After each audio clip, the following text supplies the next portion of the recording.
सं शनिचराय नमः। प्यारे भक्तों, आज आप श्रवण करें शनिवार व्रत कथा।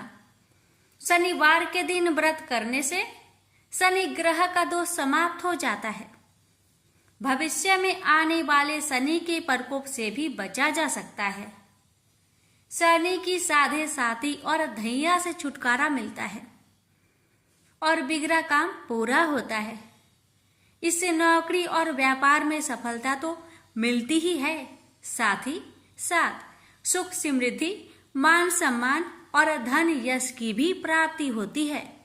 शनिवार के दिन व्रत रखने से घर में सुख और शांति रहती है। इसके अलावा रोग से भी छुटकारा मिलता है। तथा एक समय स्वर्ग लोक में सबसे बड़ा कौन के प्रश्न पर 9 ग्रहों में वाद विवाद हो गया। विवाद इतना बढ़ा कि परस्पर भयंकर युद्ध की स्थिति बन गई। निर्णय के लिए सभी देवता देवराज इंद्र के पास पहुंचे और बोले, हे देवराज, आपको निर्णय करना होगा कि हम में से सबसे बड़ा कौन है। देवताओं का प्रश्न सुनकर देवराज इंद्र उलझन में पड़ गए। इंद्र बोले, मैं इस प्रश्न का उत्तर देने में असमर्थ हूं। हम सभी पृथ्वी लोक में उज्जैनी नगरी में राजा विक्रमादित्य के पास चलते हैं। देवराज इंद्र सहित सभी ग्रह देवता उज्जैनी नगरी पहुंचे। महल में पहुंचकर जब देवताओं ने उनसे अपना प्रश्न पूछा तो राजा विक्रमादित्य भी कुछ देर के लिए परेशान हो उठे, क्योंकि सभी देवता अपनी अपनी शक्तियों के कारण महान थे। किसी को भी छोटा या बड़ा कह देने से उनके क्रोध के प्रकोप से भयंकर हानि पहुंच सकती थी। अचानक राजा विक्रमादित्य को एक उपाय सूझा और उन्होंने विभिन्न धातुओं, स्वर्ण, रजत, चांदी, कांसा, ताम्र यानी तांबा, सीसा, रांगा, जस्ता, अभ्रक व लोहे के 9 आसन बनवाए। धातुओं के गुणों के अनुसार सभी आसनों को एक दूसरे के पीछे रखवाकर उन्होंने देवताओं को अपने अपने सिंहासन पर बैठने के लिए कहा।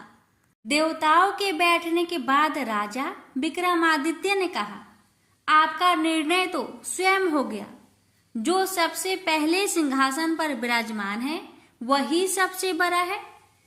राजा विक्रमादित्य के निर्णय को सुनकर शनि देवता ने सबसे पीछे आसन पर बैठने के कारण अपने को छोटा जानकर क्रोधित होकर कहा, राजा विक्रमादित्य, तुमने मुझे सबसे पीछे बैठाकर मेरा अपमान किया है।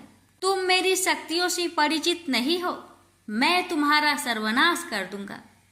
शनि ने कहा, सूर्य एक राशि पर 1 महीने, चंद्रमा 2.25 दिन, मंगल 1.5 महीने, बुध और शुक्र 1 महीने, बृहस्पति 13 महीने रहते हैं, लेकिन मैं किसी राशि पर 7.5 वर्ष 7.5 तक रहता हूं। बड़े बड़े देवताओं को मैंने अपने प्रकोप से पीड़ित किया है। राम को 7.5 के कारण ही वन में जाकर रहना पड़ा और रावण को 7.5 के कारण ही युद्ध में मृत्यु का शिकार बनना पड़ा। राजा, तू भी मेरे प्रकोप से नहीं बच सकेगा। इसके बाद अन्य ग्रहों के देवता तो प्रसन्नता के साथ चले गए, परंतु शनिदेव बड़े क्रोध के साथ वहां से विदा हुए। राजा विक्रमादित्य पहले की तरह ही न्याय करते रहे। अन्य राज्यों में सभी स्त्री पुरुष बहुत आनंद से जीवन यापन कर रहे थे। कुछ दिन ऐसे ही बीत गए। उधर शनि देवता अपने अपमान को भूले नहीं थे। विक्रम आदित्य से बदला लेने के लिए एक दिन शनिदेव ने घोड़े के व्यापारी का रूप धारण किया और बहुत से घोड़े के साथ उज्जैनी नगरी पहुंचे।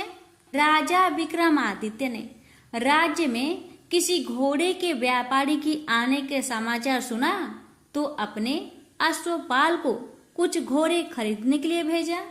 घोड़े बहुत कीमती थे।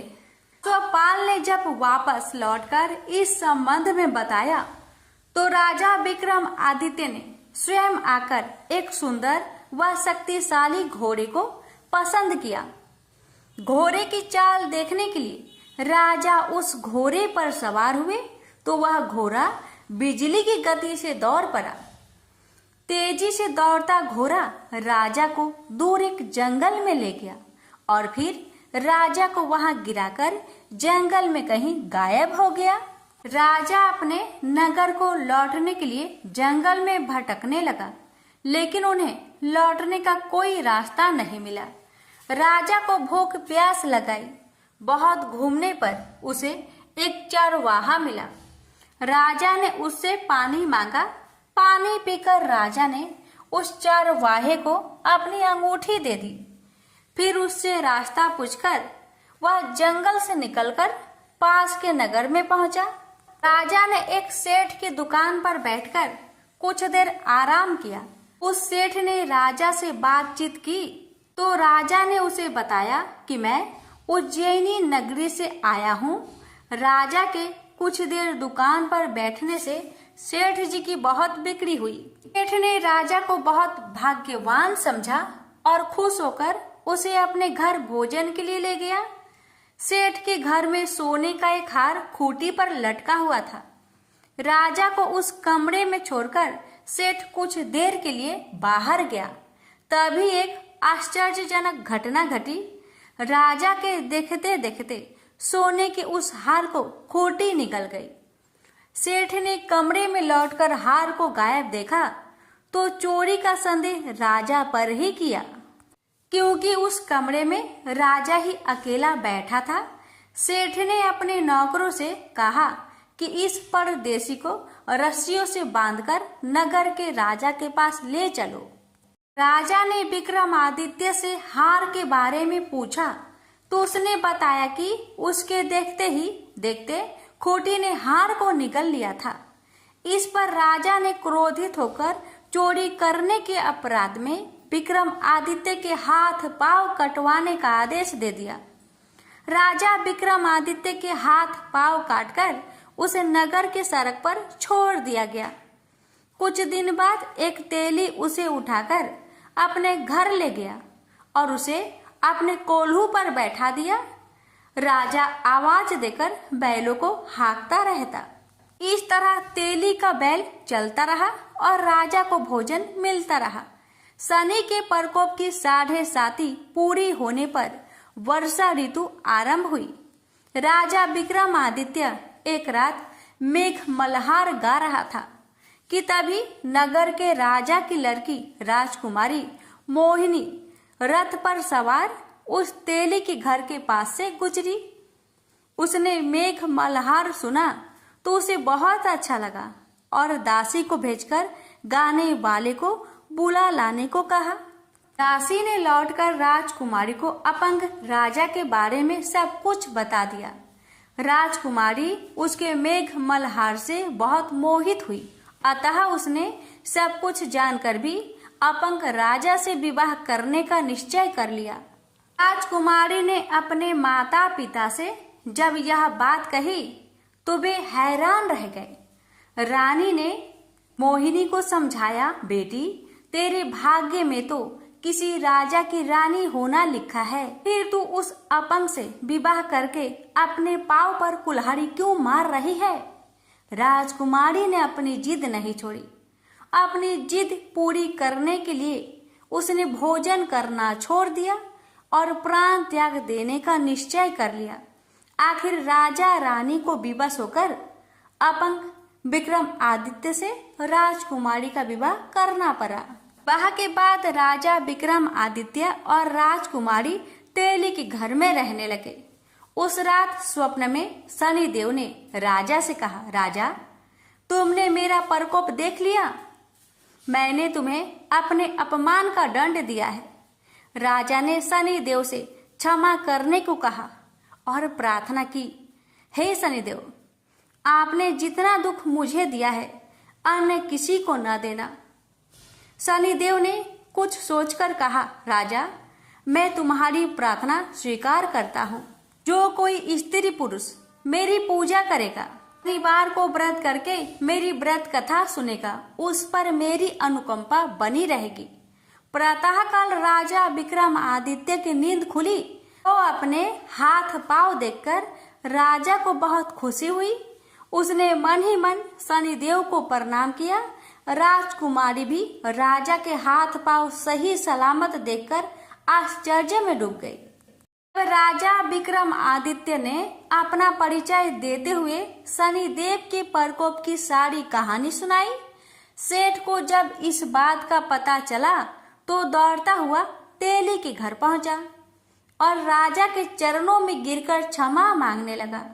राजा ने उसे क्षमा कर दिया क्योंकि यह सब तो शनिदेव के प्रकोप के कारण हुआ था। सेठ राजा को अपने घर ले गया और उसे भोजन कराया। भोजन कराते समय वहां एक आश्चर्यजनक घटना घटी। सबके देखते देखते उस खूंटी ने हार उगल दिया। सेठ जी ने अपनी बेटी का विवाह भी राजा के साथ कर दिया और बहुत से स्वर्ण आभूषण धन आदि देकर राजा को विदा किया। राजा विक्रमादित्य राजकुमारी मोहिनी और सेठ की बेटी के साथ उज्जैनी पहुंचे तो नगर वासियों ने हर्ष से उनका स्वागत किया। अगले दिन राजा विक्रमादित्य ने पूरे राज्य में घोषणा कराई कि शनिदेव सब देवों में सर्वश्रेष्ठ है। प्रत्येक स्त्री पुरुष शनिवार को उनका व्रत करे और व्रत कथा अवश्य सुने। राजा विक्रमादित्य की घोषणा से शनिदेव बहुत प्रसन्न हुए। शनिवार का व्रत करने और व्रत कथा सुनने के कारण सभी लोगों की मनोकामनाएं शनिदेव की अनुकंपा से पूरी होने लगी। सभी लोग आनंद पूर्वक रहने लगे। प्रेम से बोलिए शनि महाराज की जय हो। काली 10 महाविद्याओं में प्रथम है। महाभागवत के अनुसार महाकाली ही मुख्य है और उन्हीं के उग्र और सौम्य 2 रूपों में अनेक रूप धारण करने में समर्थ है। विद्यापति भगवान शिव की शक्तियां ये महाविद्याएं अनंत सिद्धियां प्रदान करने में समर्थ है। दार्शनिक दृष्टि से भी काल तत्व की प्रधानता सर्वोपरि है, इसलिए महाकाली या काली ही समस्त विद्याओं की आदि है, अर्थात उनकी विद्या में विभूतियां ही महाविद्याएं हैं। ऐसा लगता है कि महाकाल की प्रियतमा काली ही आपने दक्षिण और वाम रूपों में 10 महाविद्याओं नाम से विख्यात हुई। बृहद नील तंत्र में कहा गया है कि रक्त और कृष्ण भेद से काली ही 2 रूपों में आदि शिष्ट है। कृष्णा का नाम दक्षिणा और रक्त वर्णा का नाम सुंदरी है। माँ काली की व्रत कथा। काली का पुराण में कथा आती है कि एक बार हिमालय पर अवस्थित मतंग मुनि के आश्रम में जाकर देवताओं ने महामाया की स्तुति की। स्तुति से प्रसन्न होकर मतंग वनिता के रूप में भगवती ने शरीर से काले पहाड़ के समान वर्ण वाली एक दिव्य नारी का प्रकट हुआ। उस महातेजस्वी ने स्वयं ही देवताओं की ओर से उत्तर दिया कि ये लोग मेरा ही सतवन कर रहे हैं। वे काजल के समान कृष्णा थी, इसलिए उनका नाम काली पड़ा। दुर्गा सप्तशती के अनुसार एक बार शुभ निशुभ के अत्याचार से व्यतीत होकर देवताओं ने हिमालय पर जाकर देवी सूक्त से देवी की स्तुति की। तब देह से कौशिकी का प्रकट्य हुआ। कौशिकी के अलग होते ही पार्वती का स्वरूप कृष्ण हो गया, जो काली नाम से विख्यात हुआ। माँ काली को नील रूपा होने के कारण तारा भी कहते हैं। नारद 5 रात्रि के अनुसार एक बार काली के मन में आया कि वे पुनः गौरी हो जाए। यह सोचकर वे अंदर ध्यान हो गई। शिव जी ने नारद से उनका पता पूछा। नारद जी ने उनसे सेमरू के उत्तर में देवी के प्रत्यक्ष उपस्थित होने की बात कही। शिव जी की प्रेरणा से नारद जी वहां गए। उन्होंने देवी जी से शिव जी के साथ विवाह का प्रस्ताव रखा। प्रस्ताव सुनकर देवी क्रुद्ध हो गई और उनकी देह से एक षोडशी विग्रह प्रकट हुई और उससे छाया विग्रह त्रिपुर भैरवी का प्रकट हुआ। प्रेम से बोलिए महाकाली मैया की जय। अब जानिए महाकाली की उपासना विधि। काली की उपासना में संप्रदायगत भेद है। प्राय 2 रूपों में इनकी उपासना का प्रचलन है। भाव बंधन मोचन में काली की उपासना सर्वोत्कृष्ट कही जाती है। शक्ति साधना के 2 पीठों में काली की उपासना श्याम पीठ पर करने योग्य है। भक्ति मार्ग में तो किसी भी रूप में उन महामाया की उपासना फल प्रदा है, पर सिद्धि के लिए उनकी उपासना वीर भाव से की जाती है। साधना के द्वारा जब अहंता, ममता और भेद बुद्धि का नाश होकर साधक में पूर्ण शिशु तत्व का उदय हो जाता है, तब काली का विग्रह साधक के समक्ष प्रकट हो जाता है। उस समय भगवती काली माता की छवि अवर्णीय होती है। काजल के पहाड़ के समान दिग्वसना मुक्त कुंतला स्वर पर आरूढ़ मुंडल माला धारिणी भगवती काली का प्रत्यक्ष दर्शन साधक को कृतार्थ कर देता है। तांत्रिक मार्ग में यद्यपि काली माता की उपासना दीक्षा गम्य है, तथापि अनन्य शरणागति के द्वारा उनकी कृपा किसी को भी प्राप्त हो सकती है। मूर्ति मंत्र अथवा गुरु द्वारा उपदिष्ट किसी भी आधार पर भक्ति भाव से मंत्र जाप, पूजा, होम और पुरस्चरण करने से भगवती काली प्रसन्न हो जाती है। उनकी प्रसन्नता से साधक को सहज ही संपूर्ण अभिष्टों की प्राप्ति हो जाती है। प्रेम से बोलिए महाकाली मैया की जय हो। माता रानी की कृपा सभी भक्तों पर सदा बनी रहे। हिंदू धर्म में माँ काली का प्रमुख स्थान है। काली का अर्थ है समय और काल। ऐसा माना जाता है कि उनकी उत्पत्ति समय और काल पापियों के नाश के लिए हुई थी। समय और काल से कोई भी नहीं बच सकता, यह सभी को निगल जाता है। माता पार्वती ने यह भयानक रूप पापियों के विनाश के लिए धारण किया था। माँ काली पापियों के लिए विनाश है और अपने भक्तों के लिए प्रेम से भरी हुई है। जो भी प्राणी सच्चे मन से माँ की भक्ति करता है, माँ उसे मनोवांछित फल देती है। माँ काली की कथा। एक समय दारुक नाम के पापी असुर ने ब्रह्मा जी को परेशान करने लगा। वह उन पर अत्याचार करने लगा। धार्मिक अनुष्ठान यज्ञ बंद करवा दिए गए और स्वर्गलोक को चला गया।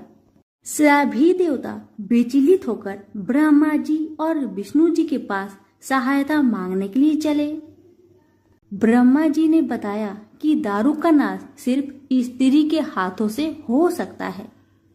सभी बड़े देवता भी उससे युद्ध में हार चुके थे। अंत में यह निश्चय किया गया कि दारुक का वध भगवान शिव की पत्नी माता पार्वती करेगी। भगवान शिव ने अपना तीसरा नेत्र खोलकर भयानक और प्रचंड महाकाली को जन्म दिया। उनका शरीर काले रंग का था और माँ काली के माथे पर तीसरा नेत्र और चंद्र रेखा भी, उनके हाथों में त्रिशूल और कई प्रकार के अस्त्र शस्त्र थे।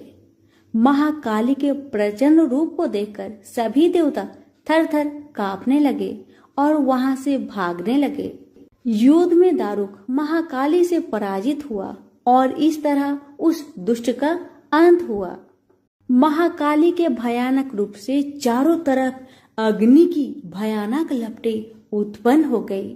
महाकाली के क्रोध को सिर्फ भगवान शंकर ही रोक सकते थे, इसलिए उन्होंने एक बालक का अवतार लिया। भगवान शिव शमशान पहुंचे और वहां बालक के रूप में लेटकर रोने लगे। छोटा बालक को देखकर महाकाली का क्रोध शांत हो गया। उनके हृदय में ममता भावना जागृत हो गई। उन्होंने शिव रूपी उस छोटे बालक को उठा लिया और अपने स्तनों से दूध पिलाने लगी। इस प्रकार से शिव जी ने उनके क्रोध को पी लिया। इस प्रकार महाकाली का भयानक और प्रचंड क्रोध शांत हुआ। उसके बाद महाकाली मूर्छित हो गई। उन्हें होश में लाने के लिए भगवान शिव ने तांडव नृत्य किया। होश में आने पर वह पुनः माता पार्वती के रूप में आ चुकी थी। माता पार्वती भगवान शिव का नृत्य देखकर नृत्य करने लगी, जिसके कारण उन्हें योगिनी का नाम से भी पुकारा जाता है। इसके अलावा महाकाली ने महिषासुर, चंडमुंड, रक्तबीज, शुभ निशुभ जैसे राक्षसों का व्रत किया था। इसलिए 10 महाविद्याओं में से महाकाली प्रथम महाविद्या है। प्रेम से बोलिए माँ काली की जय हो।